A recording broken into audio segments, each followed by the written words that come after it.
السلام علیکم ورحمۃ اللہ وبرکاتہ۔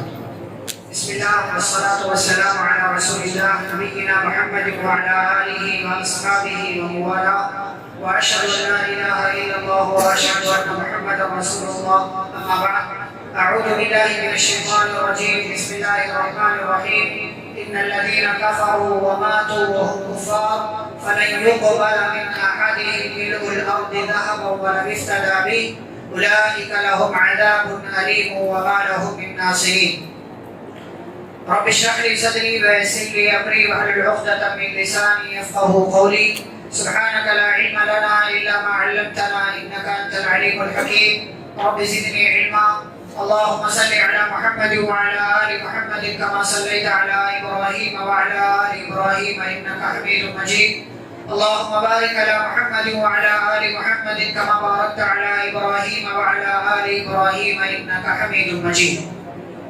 معزز حاضرین، اسلامی بھائیوں اور بہنوں، آج کی تراویح میں ہم نے الحمدللہ پارہ نمبر 3 مکمل سماعت کیا ہے، اور پارہ نمبر 3 کے تعلق سے کون کون سی باتیں آج آپ کے سامنے پیش کرنا ہے، اس میں ایک بہت ہی اہم اور بنیادی بات اللہ کا تعارف ہے، اللہ کا انٹروڈکشن ہے کہ ہم اور آپ اپنے رب کو پہچانیں۔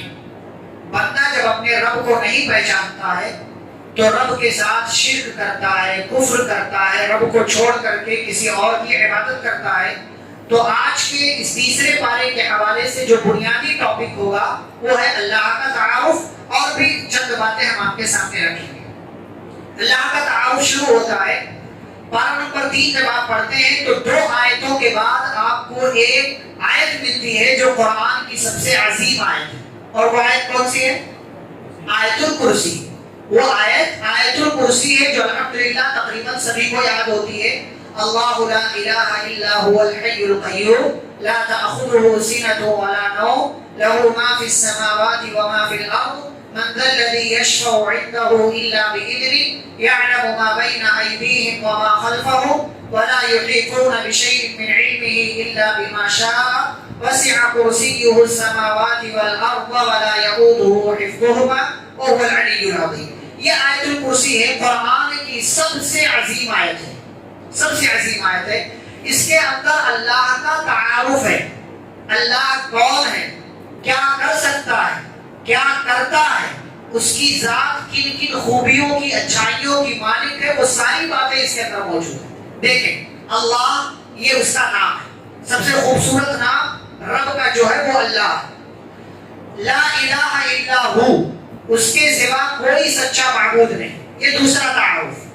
الحی، وہ ہمیشہ سے زندہ ہے۔ القیوم، ہمیشہ باقی رہنے والا ہے۔ 4 چیزیں ہوں گی۔ 5ویں چیز لا تأخذه سنة ولا نوم، اسے نہ اونگ آتی ہے، یعنی اس کا پلک بھی جھپکتا نہیں۔ نیند سے پہلے کی جو حالت ہوتی ہے جسے ہم اونگ کہتے ہیں، فرمایا وہ بھی نہیں آتی، ولا نوم، اور نہ ہی نیند آتی۔ یہ 6 چیزیں ہو گئی۔ لہو ما فی السماوات وما فی الارض، آسمان و زمین کی ساری چیزوں کا مالک وہی ہے۔ نمبر 8 من ذا الذی یشفع عنده الا باذنہ، اس کے پاس اس کی اجازت کے بغیر کوئی کسی کے لیے سفارش نہیں کر سکتا۔ نمبر 9 ولا یحیطون بشیء من علمہ الا بما شاء، اور اس کے علم کو کوئی پا نہیں سکتا مگر اتنا ہی جتنا اللہ رب العزت چاہے۔ اور آگے کہا وسع کرسیہ السماوات والارض، اللہ عرش کے اوپر ہے، عرش کے اوپر اس کی کرسی ہے۔ اس کی کرسی اتنی بڑی ہے کہ اس کرسی نے اللہ کی اس کرسی نے آسمان و زمین کو گھیر رکھا۔ اتنا بھاری بھرکم آسمان، اللہ کی ذات اتنی عظیم ہے کہ اللہ جس کرسی پر مستوی ہے اس کرسی نے تمام آسمانوں کو اور زمینوں کو گھیر رکھا ہے۔ پھر آگے کہا وَلَا يَئُودُهُ حِفْظُهُمَا، اللہ آسمان کی اور زمین کی حفاظت کرتے ہوئے کبھی تھکتا نہیں ہے۔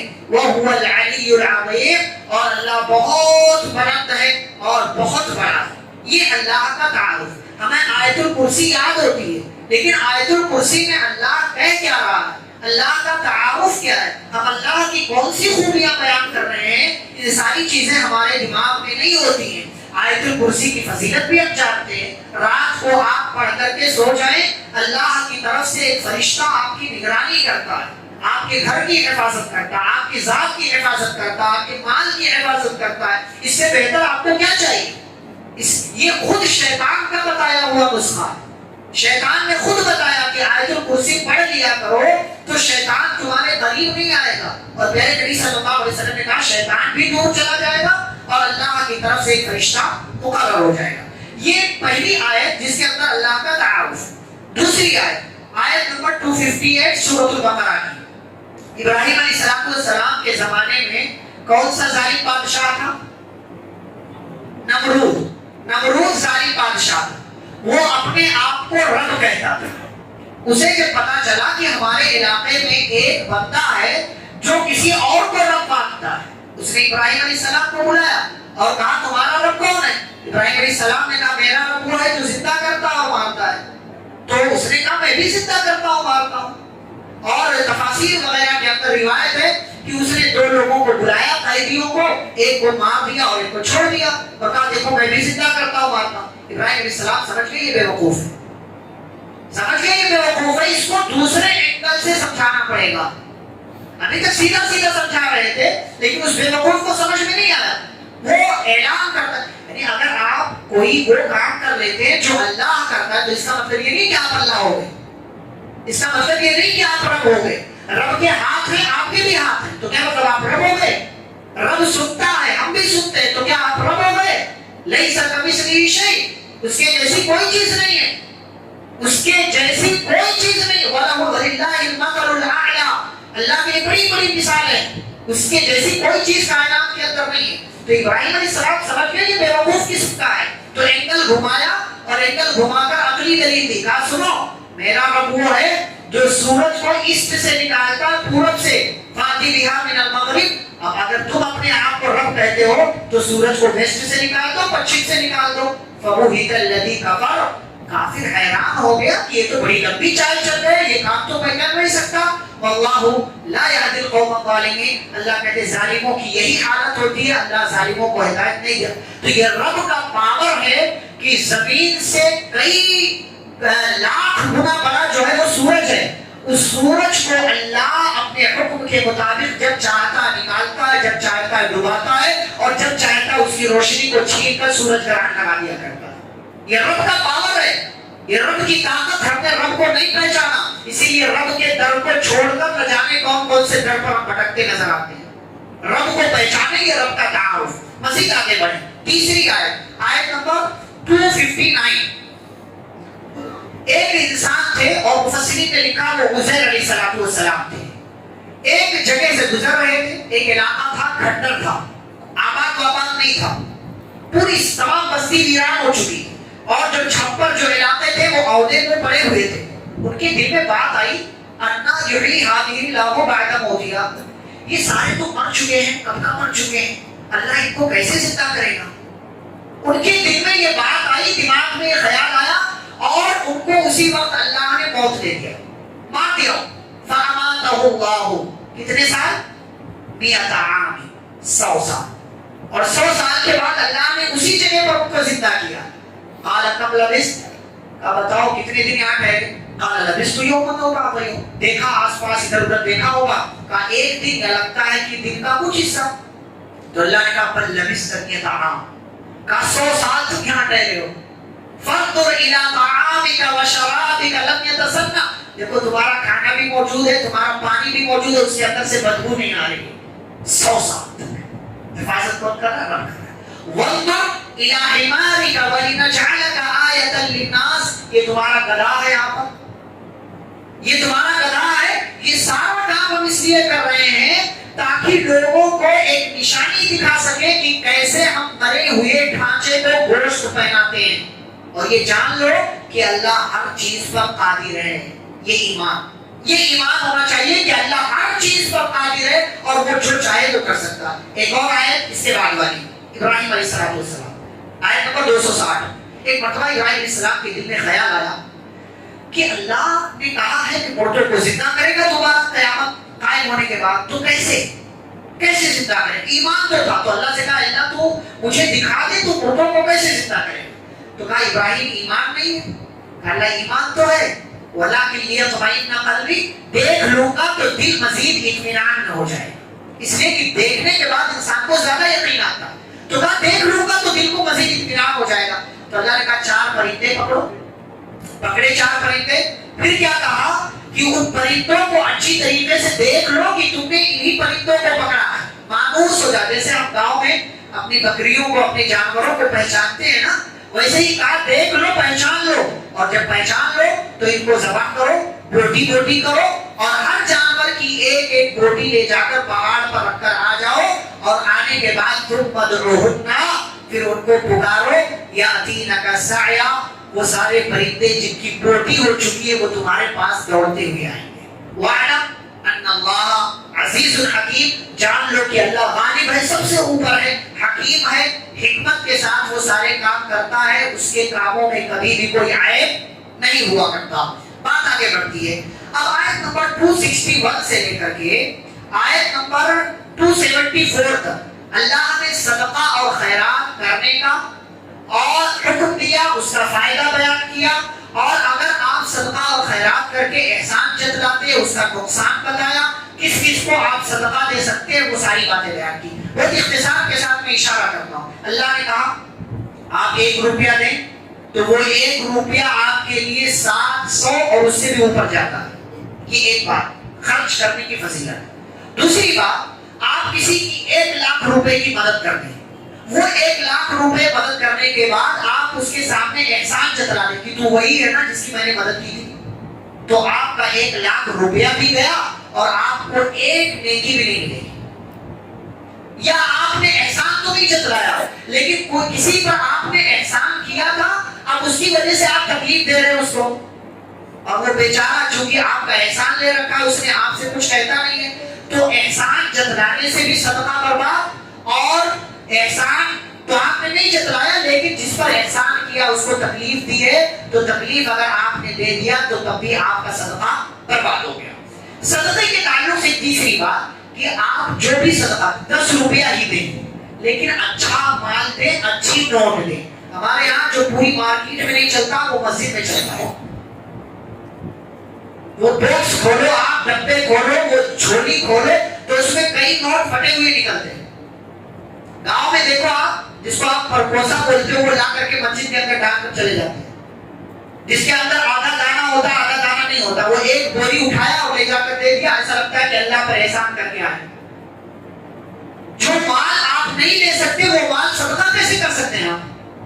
جو نوٹ آپ خود برداشت نہیں کر سکتے وہ نوٹ مسجد میں ڈالنے کی جرأت کیسے ہوتی ہے آپ کی؟ جنت ایسے ملے گی؟ فرمایا یا ایھا الذین آمنوا انفقوا من طیبات ما کسبتم، جو اچھی چیزیں وہ دو نا اللہ کے راستے میں، یہ کیا کہ وہ مال وہ خبیث رنتی مال لا کر کے دے رہے ہو جس کو تم خود لینے کے لیے تیار نہیں ہوتے۔ یہ تیسری بات۔ چوتھی بات کہ خرچ کرتے ہوئے ہم ضرورت مندوں کا خیال کریں۔ آپ کے علاقے میں دیکھیں کون ضرورت مند ہے، کون مسکین ہے، کون غریب ہے، کون بیوہ ہے، کسی پیسے کی زیادہ ضرورت ہے، ان ساری چیزوں کا خیال کر کے ہمیں صدقہ کرنا چاہیے۔ پھر آگے اللہ نے سود کی حرمت کا تذکرہ کیا کہ اللہ نے سود کو حرام کیا ہے اور تجارت کو حلال کیا ہے، لیکن بہت سارے لوگ سود کھاتے ہیں، سود کا کاروبار کرتے ہیں، سود میں ملوث ہیں، ہائی ڈپوزٹ پہ گھر لے رہے ہیں، یہ ساری چیزیں سود کی قسموں میں سے ہیں، یہ سب حرام ہے۔ کسی کو قرض دینا، قرض کے بدلے فائدہ لینا، یہ بھی سود ہے، یہ حرام ہے۔ بینک سے سود پر، جبکہ آپ کے پاس پیسہ نہیں ہے، محض گھر لینے کے لیے آپ بینک سے انشورنس لیتے ہیں، ہوم لون لیتے ہیں، تو یہ بھی حرام ہے آپ کے لیے۔ پیر اتنا پھیلائیں جتنی آپ کے پاس چادر ہے، چادر سے زیادہ پیر پھیلائیں گے سردی لگے گی اور ممکن ہے کوئی جانور آپ کو کاٹ کر چلا جائے۔ چادر سے زیادہ پیر پھیلائیں گے، یہ سود آپ کی زندگی میں بھی وبال بن کر آئے گا، آخرت میں بھی وبال بن کر آئے گا، اور یہ اللہ اور اس کے رسول سے جنگ ہے، اور جنگ کرنے والا کبھی بھی کامیاب نہیں ہو سکتا۔ پھر آگے اللہ نے قرض کا حکم بیان کیا۔ دیکھیں ہمارے سماج میں ایک سنت جو لوگوں نے چھوڑ دیا ہے، ایک طریقہ، وہ یہ کہ کسی کو بھی آپ قرضہ دیں تو لکھ لیا کریں، لکھ لیا کریں۔ ہمارے یہاں لوگ نہیں کہتے ارے یار مجھ پر بھروسہ نہیں، ٹھیک ہے بھائی بھروسہ ہے لیکن لکھ لیں گے تو ہو سکتا ہے آپ کا انتقال ہو جائے، آپ کے بعد وہ فائدہ ہوگا۔ اس لیے کہ قرض اتنا ڈینجر معاملہ ہے، آپ کا انتقال ہو گیا اور آپ کسی کے قرض دار ہیں تو جب تک آپ کی طرف سے وہ قرضہ ادا نہیں ہوتا ہے یا جس سے آپ نے لیا وہ معاف نہیں کر دیتا ہے، تب تک آپ کا معاملہ بیچ میں لٹکا ہوا ہے۔ اور پیارے نبی صلی اللہ علیہ وسلم ایسے قرض داروں کی نماز جنازہ ادا نہیں کیا کرتے تھے۔ یہ بڑی عجیب بات ہے کہ ہمارے یہاں لوگ بھروسے یقین پر مجھ پر بھروسہ نہیں ہے، ٹھیک ہے بھروسہ ہے، لیکن قرآن نے کہا کہ لکھ لو تو لکھ لینے سے تمہارے لیے بہتر ہوگا، افضل ہوگا۔ یہ جو ہے درمیانی راستہ ہے، انصاف کا راستہ ہے، اسی کو اختیار کیا کرو، ورنہ بہت سارے فتنے، فساد، خرابیاں، بگاڑ اور پارٹنروں میں جو ہے وہ جھگڑے ہو جاتے ہیں۔ دوست ہے، قرضہ لیا ہے، لیکن قرض لینے کی وجہ سے کوئی جھگڑا ہو جاتا ہے، 1 لاکھ لیا تھا، 50 لاکھ لیا تھا، 10 لاکھ لیا تھا، وہ کہتا نہیں اتنا لیا تھا، وہ کہتا نہیں، چونکہ لکھا نہیں ہے، کوئی گواہ نہیں ہے، اس لیے کوئی کچھ بھی دعویٰ کرتا تو لکھ لیا کریں قرضہ۔ اچھا، سورہ بقرہ کی آخری 2 آیتیں، وہ آخری 2 آیتیں بڑی فضیلت والی ہیں۔ پیارے نبی صلی اللہ علیہ وسلم معراج کے سفر میں گئے تھے تو اللہ نے یہ دونوں آیتیں وہاں تحفے میں دی تھی، اور پیارے نبی صلی اللہ علیہ وسلم نے فرمایا سورہ بقرہ کی آخری 2 آیتیں جو رات میں پڑھ لے اور پڑھ کر کے سو جائے تو یہ دونوں آیتیں اس کے لیے کافی ہوگی۔ کس چیز سے کافی ہوگی اس کا تذکرہ نہیں کیا، بات کو عام رکھا، ہر چیز سے یہ دونوں آیتیں آپ کے لیے کافی ہو جائیں گی، شیطان سے، بری چیزوں سے، حملے سے، خرابیوں سے، بگاڑ سے اور کسی بھی طریقے کی تمام تر آفتوں سے یہ دونوں آیتیں آپ کے لیے کافی ہوگی۔ جس کو یاد ہے الحمدللہ، جس کو نہیں یاد ہے ہر رات میں سورہ بقرہ کی آخری 2 آیتیں پڑھ کر کے سونے کا اہتمام کریں اور اسے یاد کرنے کی کوشش کریں، اور اس رمضان آپ ان دونوں آیتوں کو ضرور یاد کر لیں تاکہ یہ دونوں آیتیں آپ کی زندگی میں آپ کے لیے کارآمد ثابت ہوں۔ پھر بات آگے بڑھتی ہے اور سورہ نمبر 3 سورہ آل عمران کا آغاز ہوتا ہے۔ اس کے اندر ابتدا میں اللہ نے اپنی تعریف، اپنا تذکرہ بیان کیا کہ اللہ کیا کیا کام کرتا ہے۔ اللہ نے کتاب نازل کی، اللہ نے مختلف طرح کی چیزیں انسان کے لیے پیدا کی، اللہ سے کوئی چیز چھپی ہوئی نہیں ہے، نہ آسمان کی نہ زمین کی، اللہ ہی نے تمہیں جیسی صورت میں چاہا ڈھال دیا۔ اب اسی دیکھیں مسجد میں بیٹھے ہوئے ہیں 100 150 200 آدمی ہیں، لیکن کسی کا چہرہ کسی سے نہیں ملتا۔ یہ سارے کام کرنے والا کون؟ یہ اللہ ہے، یہ اللہ ہے۔ ہم تو بغیر کسی کو دیکھے ہوئے کوئی اسٹرکچر تک نہیں بنا سکتے، لیکن اللہ اس وقت دنیا کی آبادی 750 کروڑ ہے، لیکن 750 کروڑ لوگوں میں کوئی کسی سے میچ نہیں کرتا، کسی کا کسی سے کوئی نہ کوئی فرق ضرور ہے۔ یہ سارے کام کرنے والا کون ہے؟ رب العالمین ہے، سبحان اللہ و بحمدہ، سبحان اللہ العظیم۔ پھر آگے اللہ نے مال و دولت کا تذکرہ کیا۔ مال و دولت سے انسان کی محبت ہے اور فطری ہے، یہ نیچر میں ہے انسان کے کہ انسان مال سے محبت کرتا ہے، مختلف طرح کی چیزوں سے جن کو آپ مال و دولت سمجھتے ہیں، بینک بیلنس ہے، تجارت ہے اور پلاٹ ہے، فلیٹس ہے، زمینیں ہیں، مختلف طرح کی چیزیں انسان محبت کرتا ہے، لیکن اللہ کیا کہتے ہیں؟ ذالک متاع الحیات الدنیا، یہ سب دنیا کی چیزیں ہیں اور اللہ کے پاس جو ہے وہ بہترین ٹھکانہ ہے، اس کو حاصل کرنے کی فکر کرنی چاہیے۔ پھر اللہ رب العزت نے آگے اور تعارف کرایا، آپ نے کہا اللہ وہ ہے جو مالک الملک ہے، بادشاہوں کا بادشاہ ہے، اور وہ جس سے چاہتا ہے بادشاہت چھین لیتا ہے، جس کو چاہتا ہے بادشاہت دے دیتا ہے۔ فرعون قارون بادشاہت دیا، اللہ نے چھین لیا جب اس کا ان لوگوں نے صحیح استعمال نہیں کیا، اور اللہ نے جس کو چاہا جیسے چاہا جب چاہا بادشاہت سے نواز دی۔ وہ عزت دینے والا ہے، وہ ذلیل کرنے والا ہے۔ کائنات کے تمام لوگ چاہیں تو مجھے عزت نہیں دے سکتے، اور اگر کائنات کے تمام لوگ چاہیں تو اللہ کی مرضی کے بغیر مجھے ذلیل نہیں کر سکتے۔ یہ اللہ کا کام ہے، اللہ یہ سارے کام کرتا ہے۔ پھر کیا کہا آگے؟ اللہ وہ ہے جو رات کو دن میں داخل کرتا ہے اور دن کو رات میں داخل کرتا ہے۔ کبھی دیکھا کہ رات جو ہے وہ اپنے، آج کتنے پہ افطاری تھی؟ 6:54 پر۔ کیا اس غروب آفتاب کو، سورج کو اس بات کی ہمت ہے کہ وہ 6:54 کے بجائے 7:54 پر ڈوبے؟ یہ ہمت نہیں اس کے اندر۔ کیوں؟ اس لیے کہ وہ رب کی مرضی کے مطابق چل رہا ہے، لیکن ہم انسان اتنے بے وقوف ہیں کہ ہم اللہ کی مرضی کے بغیر اپنی مرضی کے مطابق زندگی گزارتے ہیں۔ کائنات کی کوئی بھی چیز کوئی بھی چیز اللہ کی مرضی کے خلاف نہیں جاتی. یہ انسان کی جرأت اور ہمت ہے کہ یہ انسان اللہ کی مرضی کے خلاف جا کر کے اپنی مرضی کی زندگی گزارتا. پھر کہا اللہ وہ ہے جو زندے کو مردے سے نکالتا ہے اور مردے کو زندے سے نکالتا ہے. کیسے؟ کیسے؟ اللہ مرغی جو ایک زندہ مخلوق ہے اس سے ایک انڈا پیدا کرتا ہے, انڈا مردہ ہے, اور انڈا مردہ ہے, اللہ اس سے ایک زندہ یعنی مرغی یا مرغا پیدا کرتا ہے. یہ اللہ کا کام ہے, اللہ کا کام. انار کا دانہ دیکھا کبھی آپ نے؟ اس کو ایک کے اوپر ایک رکھنے والا کون ہے؟ آپ پوری محنت کر جائیں, انرجی صرف کر دیں, آپ ایک کے اوپر ایک انار کا دانہ زندگی بھر لگا دیں, کبھی نہیں کر سکتے آپ جیسے اللہ نے کر کے رکھا ہے. یہ اللہ کا کام ہے. اور پھر اس کے اندر رس ڈالنا, اس کے اندر مٹھاس ڈالنا, اس کے اندر جو ہے مختلف طرح کے کلر ڈالنا, یہ سارے کام کون کرتا ہے؟ یہ ہمارا رب کرتا ہے. پھر اس کے بعد کہا وَتَرْزُقُ مَن تَشَاءُ بِغَيْرِ حِسَابٍ, اے اللہ تو جس کو چاہتا ہے بغیر حساب کے روزی دیتا ہے. اور کیسے دیتا ہے؟ آگے ایک مثال ہمارے سامنے. مثال کیا ہے؟ مریم علیہ السلام کو جانتے ہیں آپ؟ مریم علیہ السلام کس کی ماں ہے؟ عیسیٰ علیہ السلام کی. یہ جب اپنی ماں کے پیٹ میں تھی, مریم علیہ السلام جب اپنی ماں کے پیٹ میں تھی تو ان کی ماں نے نظر مان لیا, منت مان لی کہ اللہ میرے پیٹ میں جو ہے وہ پیدا ہونے کے بعد میں تیرے لیے آزاد کر دوں گی, تو اس کو قبول کر لے. ان کو کیا لگا کہ پیٹ میں جو ہے وہ لڑکا ہوگا, تو انہوں نے نظر مان لی. اب جب پیدائش ہوئی, حمل کی مدت ختم ہوئی اور جب پیدائش ہوئی تو دیکھا کہ یہ تو لڑکی ہے. تو اللہ سے کہا اللہ میں نے لڑکی پیدا کیا ہے, اور لڑکا اور لڑکی دونوں میں فرق ہے. یہ مریم علیہ السلام کی ماں کہہ رہی, پھر بھی کیا کہتی ہے؟ اے اللہ میں نے اس کا نام مریم رکھا ہے اور اس کو میں نے تیری پناہ میں دے دیا ہے شیطان سے, لہٰذا تو اس کی حفاظت کرنا. اب اللہ نے کیسے حفاظت کی دیکھیں. اللہ نے اس بچی کو اس کے خالو حضرت زکریا علیہ السلام کی کفالت میں دے دیا. زکریا علیہ السلام نبی ہیں اور مریم علیہ السلام کے خالو ہیں. کفالت میں دے دیا کہ زکریا آپ اس بچی کی کفالت کریں گے, آپ اس بچی کی تربیت کریں گے. اب ایک نبی جب کسی بچے کی تربیت کرے گا تو کتنی خوبصورت تربیت کرے گا. تربیت کر رہے ہیں اپنے گھر میں ایک خاص جگہ انہوں نے مریم علیہ السلام کے لیے فکس کر دیا کہ مریم یہیں پر رہے گی. کھانا میں لا کر دوں گا, پانی میں لا کر دوں گا, جس چیز کی ضرورت ہوگی مریم کو لا کر کے میں دوں گا. کچھ دنوں تک چلا. بیچ میں ایسا ہوا کہ زکریا علیہ السلام جب مریم کے پاس آتے ہیں تو دیکھتے ہیں کہ ان کے پاس کچھ ایسے آئٹمز کھانے کے موجود ہیں جو میں نے لا کر کے نہیں دیا.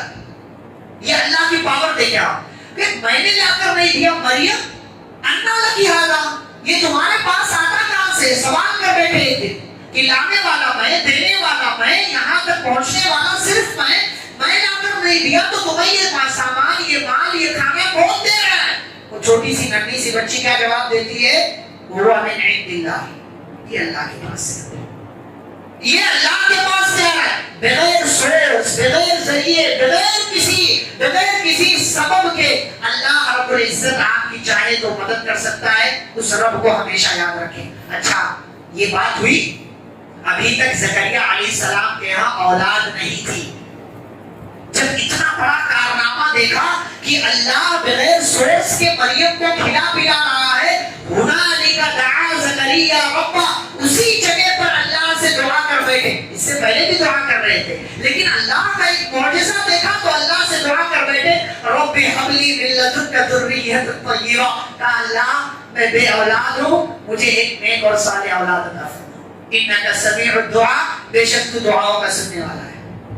یہ ایمان, یہ یقین ہونا چاہیے اپنے رب پر کہ آپ کا رب جو چاہے وہ کر سکتا ہے. زکریا علیہ السلام نے اسی جگہ پر, اور 12 نمبر 16 سورہ مریم آپ دیکھیں بالکل شروع میں اللہ نے کہا, زکریا علیہ السلام دعا مانگ رہے, اے اللہ میری ہڈی کمزور ہو چکی ہے, سر کے بال سفید ہو چکے ہیں, اے اللہ میری بیوی مجھے 5 نظر آتی ہے, بوڑھی ہو چکی ہے, وَلَمْ أَكُنْ بِدُعَائِكَ رَبِّ شَقِيًّا, لیکن مولا کائنات ابھی بھی میں تجھ سے مسلسل دعا مانگ رہا ہوں, دعا مانگنے سے پیچھے نہیں ہٹا ہوں. رب هب لي من لدنك وليا, میرے رب تو مجھے ایک نیک اور صالح اولاد عطا فرما. اللہ نے جب زکریا علیہ السلام کا یہ ایمان اور اس یقین کے ساتھ دعا مانگتا دیکھا تو اللہ نے فرشتوں کو بھیجا اسی محراب میں، اسی جگہ پر زکریا علیہ السلام نماز پڑھ رہے ہیں، فرشتوں کی آسمان سے آمد ہوتی ہے بشارت اور خوشخبری لے کر کے، یا زکریا خوش ہو جاؤ، ان اللہ یبشرک بیحییٰ مصدقا بکلمۃ من اللہ وسیدا وحصورا ونبیا من الصالحین۔ اللہ آپ کو ایک بچے کی خوشخبری سناتا ہے جس کا نام خود اللہ نے رکھا ہے، جس کا نام یحییٰ ہوگا۔ یہ اللہ ہے، یہ اللہ ہے۔ زکریا علیہ السلام نبی ہیں، فرشتوں کی بات سنا، یقین بظاہر نہیں آیا کہ اب تک جو کارنامہ نہیں ہوا میری زندگی میں وہ اب کیسے ممکن ہے۔ اللہ سے کہا اللہ یہ کیسے ممکن ہے، میرے یہاں اولاد ہو جائے، میں بوڑھا ہو چکا ہوں، میری بیوی 5 ہے، اللہ یہ کیسے ممکن ہے؟ اللہ نے جواب دیا کذالک اللہ یفعل ما یشاء، ایسے ہی تو اللہ کرتا ہے جو چاہتا ہے۔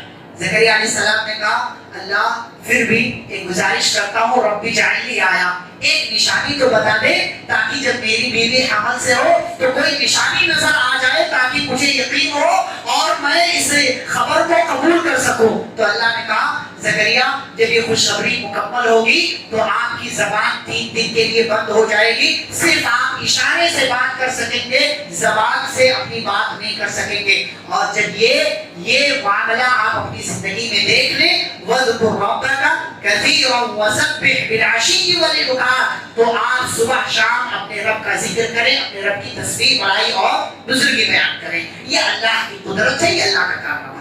آخری 2 باتیں بتا کے بات ختم کرتا ہوں۔ ایک بات، ایک اور کارنامہ اللہ کا، یہی مریم جو چھوٹی تھی بڑی ہو گئی تو اللہ کی جانب سے ان کو حکم ملا، نبی نہیں ہے، کسی عورت کو اللہ نے نبی اور رسول بنا کر نہیں بھیجا، تو اللہ نے ان کے دل میں بات ڈالی، فرشتوں کو ان کے پاس بھیجا اور یہ پیغام دیا کہ آپ اپنے رب کے لیے اپنا چہرہ پھیر دیجئے، رکوع کیجئے، سجدہ کیجئے، اللہ کی عبادت کیجئے۔ اور ایک دن ایسا ہوا کہ اللہ رب العزت نے، میں شارٹ بتاؤں گا پھر سورہ مریم میں اس کا تذکرہ آئے گا، اللہ نے ان کے جب بڑی ہو گئی تو اللہ نے فرشتہ بھیجا جبریل علیہ السلام کو۔ جبریل علیہ السلام نے اللہ کے حکم سے پھونک مارا اور مریم علیہ السلام حمل سے ہو گئی۔ فرشتے نے کہا کہ اللہ آپ کو ایک بچے کی خوشخبری دیتا ہے۔ مریم حیران ہوگی، اللہ میرے ہاں بچے کی پیدائش کیسے ہوگی، آج تک مجھے کسی انسان نے چھوا تک نہیں۔ تو اللہ نے پھر وہی جواب دیا جو زکریا کو دیا تھا، کذالک اللہ یخلق ما یشاء، ایسے ہی تو اللہ پیدا کرتا ہے، اس کا کام کیا ہے، اذا قضى امرا فانما يقول له كن فیکون، اس کا معاملہ یہ ہے جب کسی کام کو کرنا چاہتا تو کہتا ہو جا، فیکون وہ چیز ہو جایا کرتی ہے۔ اور اس کے بعد عیسیٰ علیہ السلام پیدا ہوئے، جس کا تذکرہ تفصیل سے انشاءاللہ بارہ نمبر 16 میں کریں گے۔ لیکن یہاں ایک اور کارنامہ اللہ کا، اور وہ کارنامہ یہ عیسیٰ علیہ السلام بڑے ہوئے، اللہ نے پیغمبر نبی اور رسول بنا دیا، کئی سارے معجزات دیے، وہ مردوں کو بھی زندہ کر سکتے تھے، اتنا بڑا معجزہ دیا، لیکن وقت کے حاکم نے عیسیٰ علیہ السلام کو قتل کرنا چاہا تو اللہ نے عیسیٰ علیہ السلام کو زندہ آسمان پر اٹھایا۔ زندہ آسمان، یہ اللہ کی قدرت ہے، زمین والے سب پلاننگ کر رہے ہیں، اسی لیے اللہ نے کیا کہا وَمَكَرُوا وَمَكَرَ اللَّهُ وَاللَّهُ خَيْرُ الْمَاكِرِينَ، زمین والے اپنی پلاننگ کرتے ہیں، عرش والا اپنی پلاننگ کرتا ہے، اور عرش والے سے بہتر پلاننگ کرنے والا کوئی اور نہیں ہے۔ اللہ نے زندہ آسمان پر حضرت عیسیٰ علیہ السلام کو اٹھا لیا۔ آخری بات بتا کر بات ختم کروں گا جو اس پارے کی آخری آیت میں ہے، اور وہ یہ کہ میرے بھائیوں، بزرگوں، اسلامی ماں اور بہنوں، اپنے ایمان کی، اپنے عقیدے کی حفاظت کریں۔ جو ایمان، جو دولت آپ کے پاس عقیدے کی اچھائی کی خوبصورتی کی صورت میں آپ کے پاس موجود ہے، اس کی حفاظت کریں، اس لیے کہ ایمان سے بڑی کوئی دولت نہیں، ایمان سے بڑی کوئی دولت نہیں ہے۔ اور ایمان اتنی بڑی دولت ہے کہ اللہ نے کہا ایک بندہ جو کفر پر، شرک پر مر گیا ہو، قیامت کے دن ہمارے پاس آئے گا اور مان لو، فرض کر لو کہ وہ زمین کے برابر بھی ہمیں سونا دے اور کہے اے اللہ یہ زمین کے برابر سونا لے لو اور بدلے میں ہمیں جہنم سے نجات دے دو، تو اللہ کہتے ہیں فلن یقبل، وہ زمین کے برابر بھی سونا ہم اس کی طرف سے قبول نہیں کریں گے۔ پتہ کیا چلا، ایمان اتنی بڑی دولت ہے کہ زمین کے برابر سونا کسی کے پاس ہو اور آپ کے پاس صرف ایمان کی دولت ہو تو وہ زمین کے برابر سونا اس ایمان کی دولت کا مقابلہ نہیں کر سکتا. آپ جیسی چاہے زندگی گزاریں لیکن اپنے ایمان کی عقیدے کی حفاظت کریں, اپنے بچوں کی اچھی تربیت کریں. یہی پیغام ہے. اور اللہ کو پہچانیں. اللہ کو پہچان لیں گے تو اللہ کے ساتھ کبھی بھی آپ شرک اور کفر نہیں کریں گے اور شیطان آپ کے عقیدے پر حملہ نہیں کر سکے گا. اللہ رب العزت سے دعا ہے اللہ سبھی کو اپنے ایمان کی, اپنے عقیدے کی حفاظت کرنے کی توفیق عطا فرمائے. اللہ جب تک دنیا میں زندہ رکھے اسلام اور ایمان پر زندہ رکھے. خاتمہ و خاتمہ بالخیر ہو. وصلی اللہ تعالی علی نبینا محمد وعلی آلہ وصحبہ اجمعین برحمتک یا ارحم الراحمین. ربنا تقبل منا انک انت السمیع العلیم. سبحانک اللہم وبحمدک اشہد ان لا الہ الا انت استغفرک واتوب الیک. والسلام علیکم ورحمۃ اللہ وبرکاتہ.